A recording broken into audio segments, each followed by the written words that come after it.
Hi, everyone, and welcome to another week of You Learn, You Turn podcast. Today we have Kelly Flagg and Erin Crawl.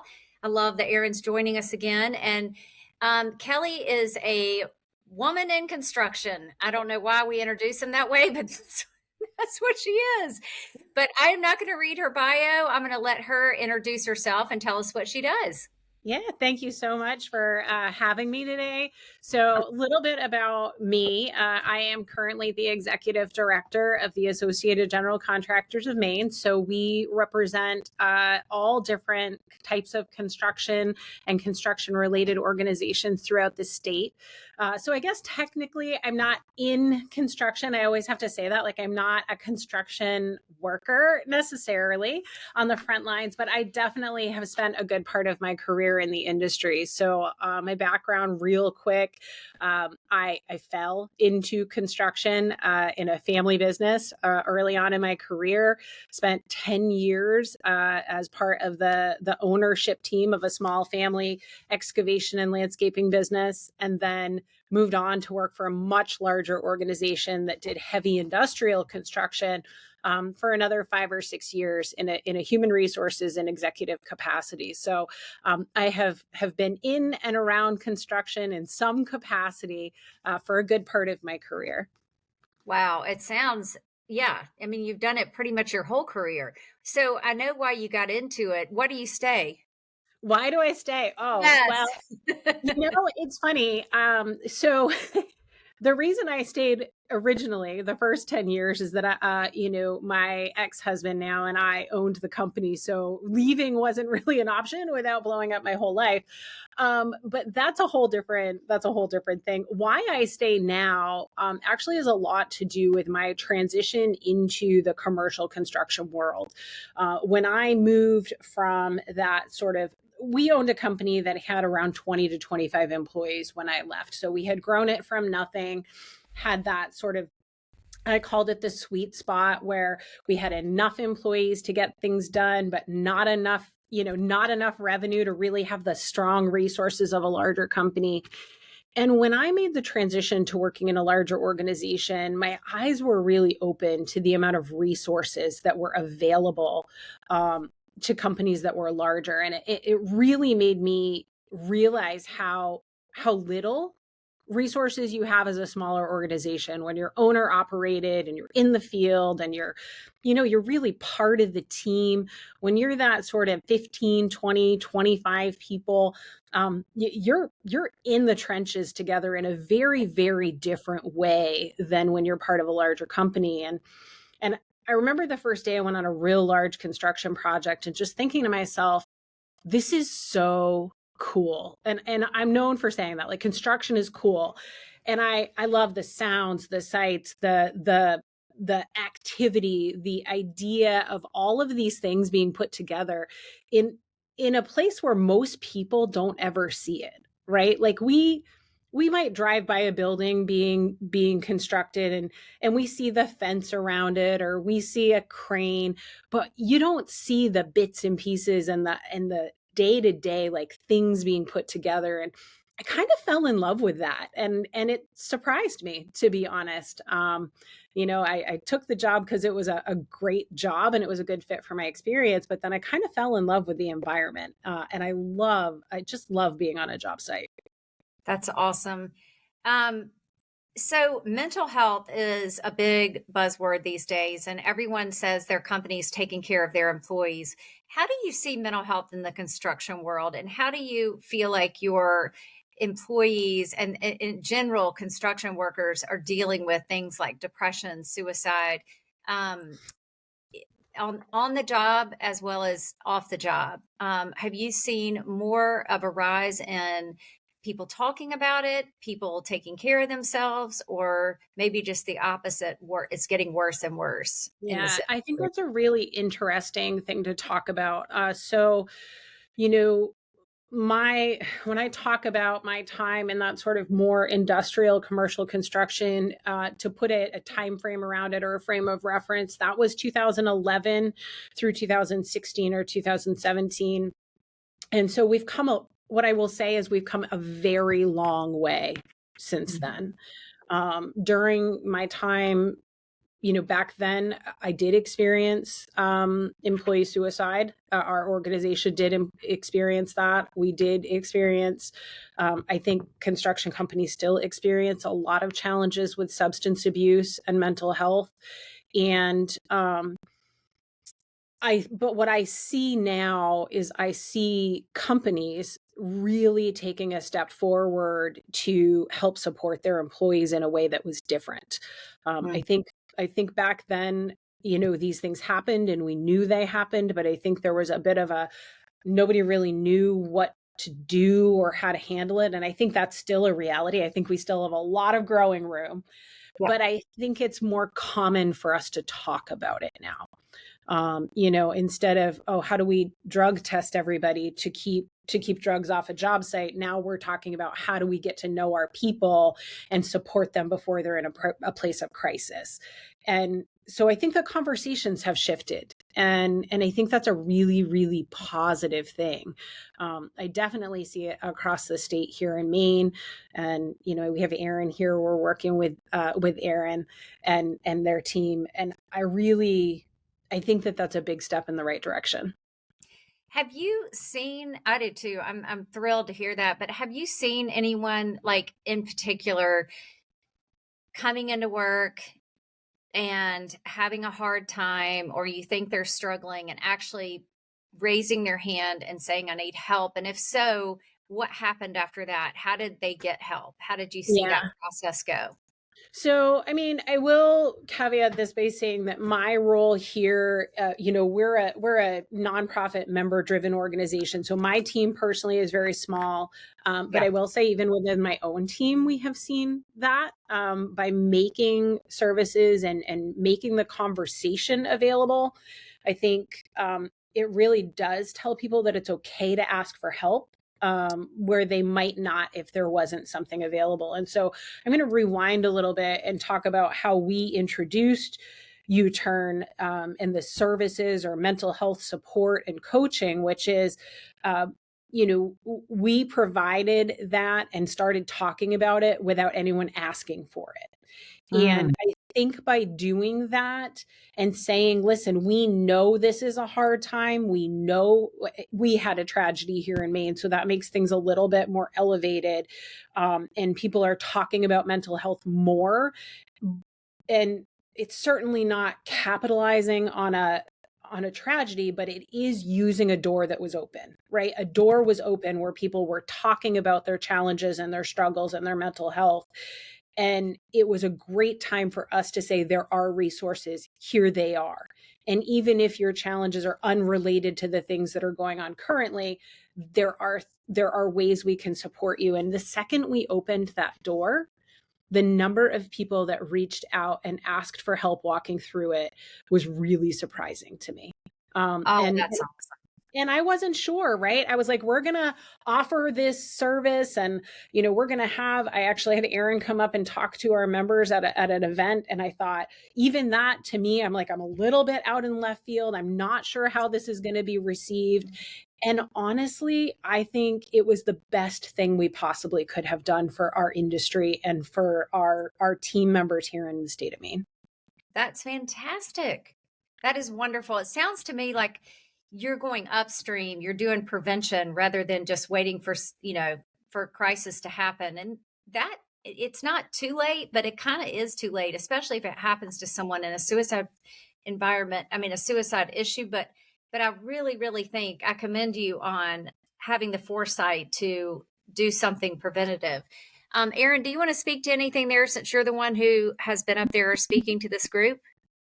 Absolutely. I think I'll just kind of highlight. I think what Kelly and your team, what you do in terms of just being really real about it, I feel like is so impactful. If we continue to kind of use you and the way that you're approaching it as a model, I feel like so many organizations are going to benefit from that. And what I really mean by that is the reality of it is there is a need for support, right? The need is there. And so just recognizing that and saying, hey, we see you. Here are some options. This is not the end all be all, but we just want to start the conversation so that you feel more comfortable having that conversation in the workplace. I feel like goes so far. And it's something that we're not seeing everyone doing just yet, right? It's more, Yeah. we're still in that reactive kind of, or highlighting topics around certain like months, like suicide prevention month, then we talk about it. Or, it's mental health awareness month, so we'll talk about it now. But then there's not a whole lot on like your regular Wednesday. And so I feel like what you're doing, and that approach to saying like, we don't have all the answers yet, and we probably will never have every answer, Right. but we see you and we hear you and we know that you want something. And so here's a place to start. I feel like goes such a long way. And it just speaks to the dedication to the wellness rather than it being that check the box approach that we unfortunately see quite a bit. Yeah. And Liz, I know you said, it's becoming a buzzword. It's absolutely unfortunately true. Mental health in the workplace and wellness and all of these things are becoming just these words that are being thrown around. And you're really demonstrating in your approach that it has to be around the people and it has to be around what the need is. And so I think that just kudos to you and your team and everything that you do and the way that you're approaching that topic for sure. Well, one of the things I think we've done that's a little unique was, it was really important to me to remove all of the roadblocks. And so what I mean by removing the roadblocks is, for companies, again, thinking about early in my career, being a smaller organization with not a lot of resources, there were certainly times where I knew employees needed something, but I didn't know what that something was. And without I didn't have an EAP, or I didn't have a fully developed wellness plan, because we just didn't have the financial resources for those sort of things. And so, part of this arrangement we have now is that if one of our member companies has an employee that needs support, all they have to do is call. All they have to do is call me. The first time they call me, I'm going to connect them immediately with resources, and then they can decide in the long term whether or not those resources are something that's right for their company. But that removes that initial barrier of having to have a sales conversation in the middle of a time of crisis or in the middle of a time of needing something. And for me, that was really important, because it always feels like that's a potential barrier, right? It's potential. Like when someone needs support, they really need support now.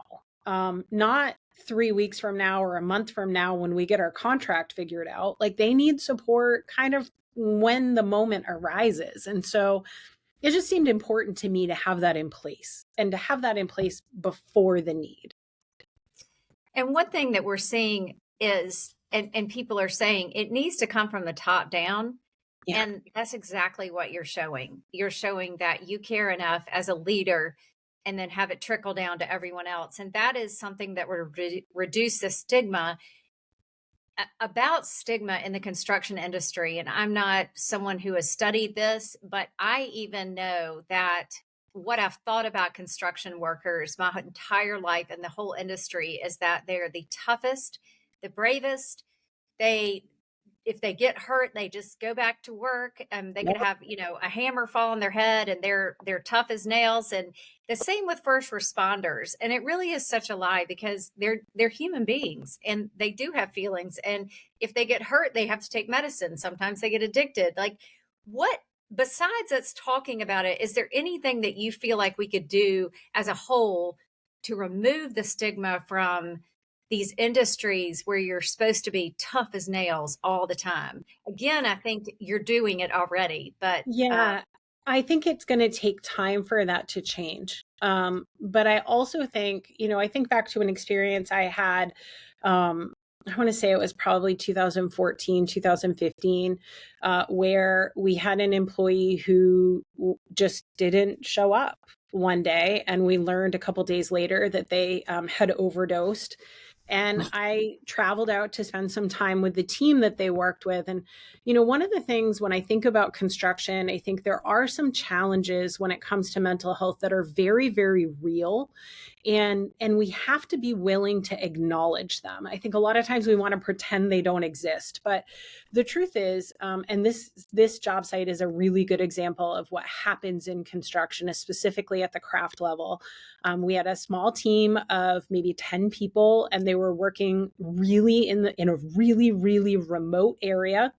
They were living in the only hotel in this very remote area, right? They were together pretty much 24/7 from Monday through Friday. They were disassociated from their family during that time because their families were all back here in Maine. And when I really started talking to the team about it, what I found was that the people on the job site recognize changes in each other. And when I Uh-huh. talked to them, they all said, well, we knew this individual was struggling. Then we saw this individual seeming to do better.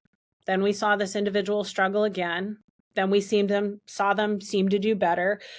And they seemed to be at their highest point just before they fell and overdosed. And I said, if you had this to do over again, what would you do differently? And I think that's the question that is really important, because a lot of our field level folks don't know what to do, right? They don't have professional training on how do Right. you approach somebody that you know is addicted to a substance, or somebody who is struggling with mental health. The first thing that construction workers are going to tell you is that I'm not a mental health professional. I knew this was going on and I didn't know what to do. And so one thing is definitely talking about it, all the way from top to bottom, like you said. But I think the other thing, and even more important thing, is giving our field level leaders tools, like real life I tools. agree. Yeah.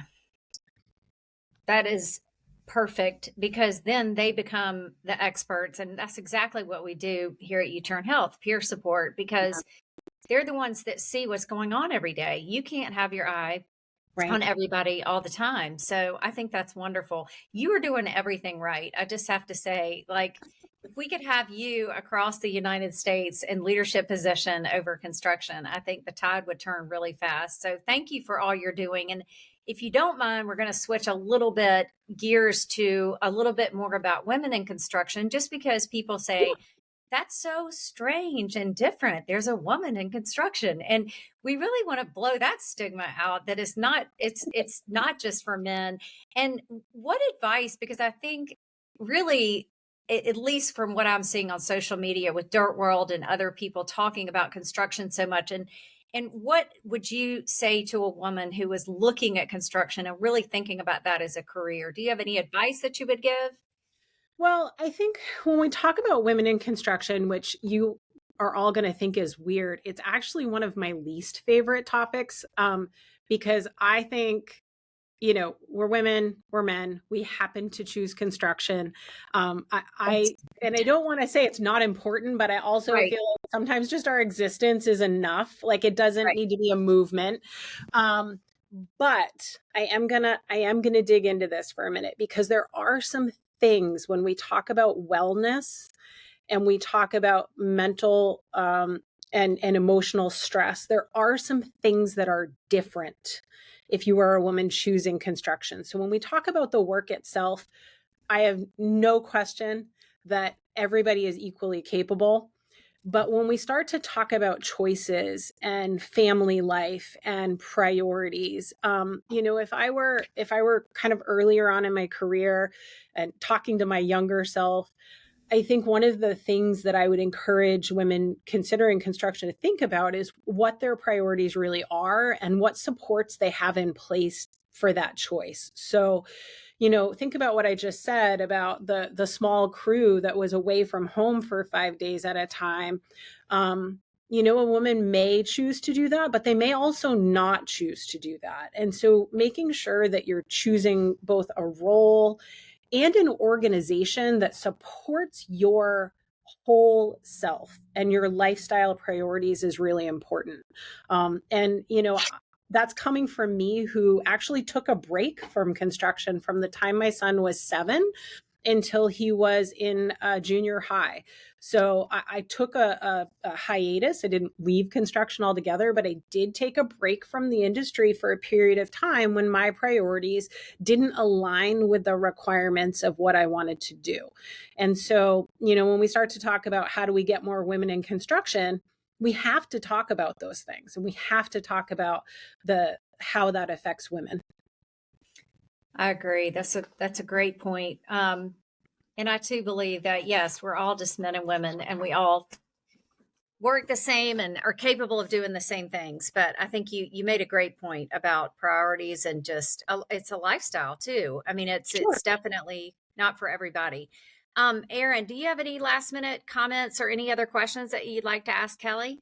An extension of that last comment you made, Kelly, about just the importance of choices, and I think when we look at the impact of work on mental health, one of the biggest factors is like autonomy and control and Yeah. meaning and purpose and feeling all of these things from work. And that's what we look for in our work, no matter who we are, what our industry is. All of us want to feel some sense of purpose and some sense of connection to the work that we're doing. So if you wouldn't mind, just to kind of wrap up the conversation, I feel like it's kind of the perfect marriage of both of these topic areas Yeah. today.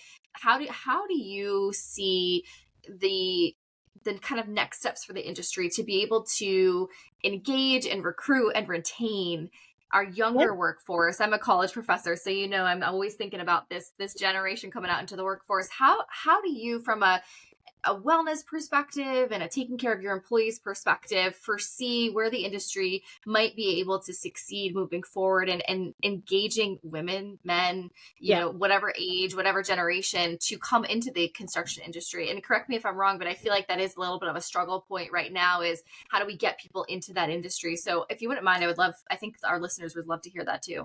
Yeah, I mean, I think we're at a unique place in construction's history, in the sense that I think the expectation is shifting, and I think there's more flexibility than there used to be, and I mean that both at the individual level and at the organization level.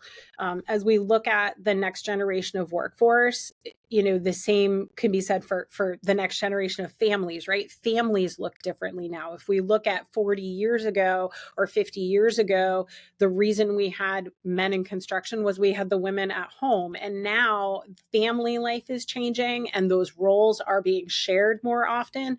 And I think that's naturally going to lead to, when we talk about priorities within a family discussion, who, can I travel? Maybe I can travel more if my support at home is different. So I'm going to tie that into your question, which is this next generation of workforce. This next generation of workforce has a very different way of looking at work.